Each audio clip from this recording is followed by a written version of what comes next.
الأسعار اللي بتنزل في أي صنف بتقع وبتقعد فترة. أسعار الفاصوليا النيلي النهاردة بيتراوح سعر الطن من 42,000 ل45,000. البضايع العالية بدون أي ألوان.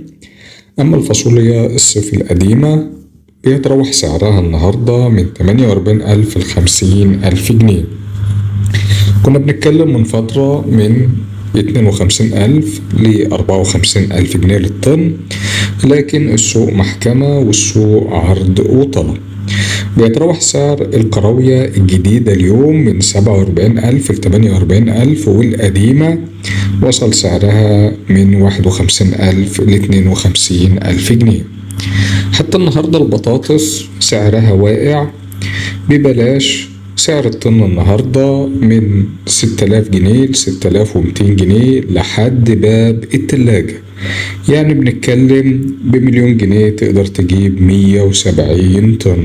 السلام عليكم، أهلا بيكم بفيديو جديد على قناة الزراعة الحديثة.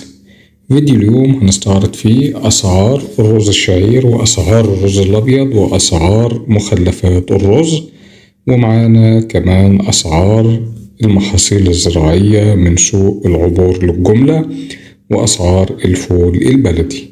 لو عايز تعرف كل ده وأكتر اشترك معانا في القناة عن طريق الضغط على زر اشتراك وتفعيل زر الجرس علشان يوصلك تقرير يومي بأسعار الرز الشعير وأسعار جميع المحاصيل الزراعية. الفلفل النهاردة بعد ما كان ب20 جنيه وصل سعره ل4 جنيه و5 جنيه.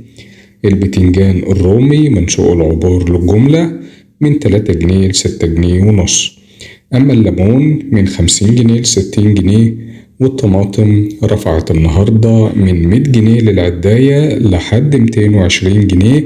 وطبعا الطماطم زي ما حضراتكم عارفين حسب مقاس العداية وحسب الجودة، في طماطم من 18 ل20 كيلو في العداية، وفي طماطم بتوصل من 25 كيلو ل27 كيلو في العداية.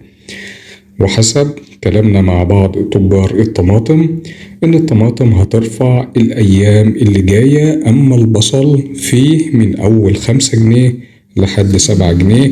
سعر البطاطس النهاردة متدمر، متوسط سعر الكيلو 6 جنيه، وفي أصناف تانية بتوصل ل4 جنيه.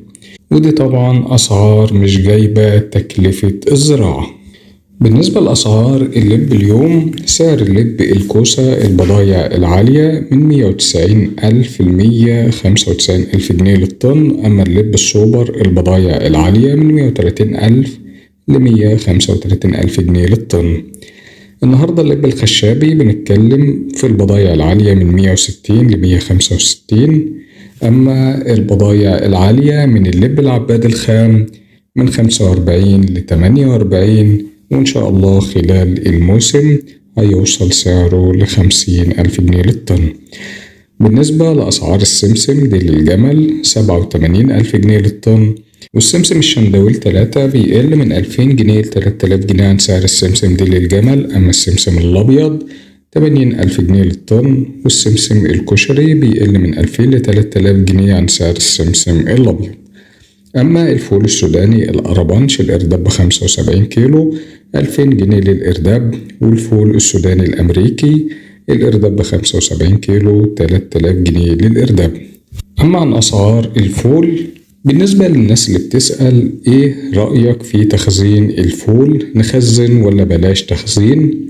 السؤال ده فيه 3 حاجات مهمين. إن الفول السنة دي مش هيرجع للخلف لأنه تصدر منه كميات كبيرة جدا، ومع ارتفاع السعر المستورد خايف من أي قرار حكومي متوقع بغلق تصدير الفول. الدولة لحد النهاردة ما خدتش أي قرار بغلق التصدير، وده طبعا قرار صائب جدا من الحكومة، والجانب ده مدروس جدا من المستوردين. علشان كده الكميات أغلبها بتتصدر أول بأول. السودان خدت تقريبا نص كمية الفول العريض وشغال من أول الموسم لغاية الآن التصدير وباقي الكمية طالعة على أوروبا للمقرمشات. أما الفول البلدي الرفيع شغال وسعره مش غالي قياسا بأسعار الفول في المطاعم بمصر الفترة اللي فاتت، وبتاخد المطاعم منه كميات كبيرة جدا. وباقي الكمية بتاعة الفول الدرجة الأولى بتتصدر لدول الخليج خصوصا السعودية، وأغلب الكمية اللي بتتصدر بتطلع من كفر الشيخ. اللي مخزن ربنا هيرضيه طول ما لم تتدخل الحكومة في قرار التصدير. من المتوقع أن يوصل إرداب الفول 155 كيلو ل6500 جنيه الفترة اللي جاية من التلاجات، وعند السعر ده ممكن يطلع شوية كمان وهتلاقي نزول في السوق لفترة وبعد كده هيطلع تاني. أما الفول المصري النهاردة السنة دي بيطلع للأمام لأن عيون الخارج أصبحت عليه، أوروبا والسودان للفول العريض والخليج للفول الرفيع. اللي هيحصل في الأيام اللي جاية وده رأيي الشخصي، اللي عايز يخزن 1000 طن يدخل 700 بس عشان السيولة. الفول بياخد فلوس كتيرة جدا وهيصبر، لو العرض زاد والسعر قل هياخد أرخص مما اشترى عشان يبرد البضاعة اللي عنده، وده المتوقع الفترة اللي جاية بس لو يوصلوا 70% من تخزينه. نصيحة للمزارع يبيع مع دراستي للتكلفة والسعر العادل للسوق. الفول النهاردة دايرة 6000 جنيه سعر مجزي للفلاح، وإحنا ما بنوجهش حد للبيع أو الشراء، لكن في حكمة بتقول إنك تبيع وتندم، واللي يسيب السوق هيتمرغ في ترابه. سوق الحصاد مطمع للكل. من دراستنا للسوق خلال السنين اللي فاتوا مفيش مأمن للاقتصاد، بيبقى ساعد الحصاد الفول بيبقى غالي وفي أيدي غير أمينة بتتدخل وبتسبب عدم استقرار للسوق. سعر الفول البلدي العريض بيتراوح سعر الإرداب من 5800 جنيه ل 5900 جنيه، أما الفول البلدي الرفيع بيتراوح سعر الطن من 6000 جنيه ل 6200 جنيه. أسعار الرز الشعير العريض وصل للمضرب من 17500 ل 17700، وسعر الرز الشعير الرفيع وصل للمضرب من 15500 ل 15700. الأسعار بتتحدد على حسب جودة البضاعة وطريقة السداد ونسبة التصافي. أما بخصوص أسعار الرز الأبيض العريض من أرض المضرب من 27200 ل 27400 جنيه البضايع العالية، وسعر الرز الأبيض الرفيع من أرض المضرب من 24200 جنيه ل 24400 جنيه بضاعة على جودة زيت وبخار وسورتكس.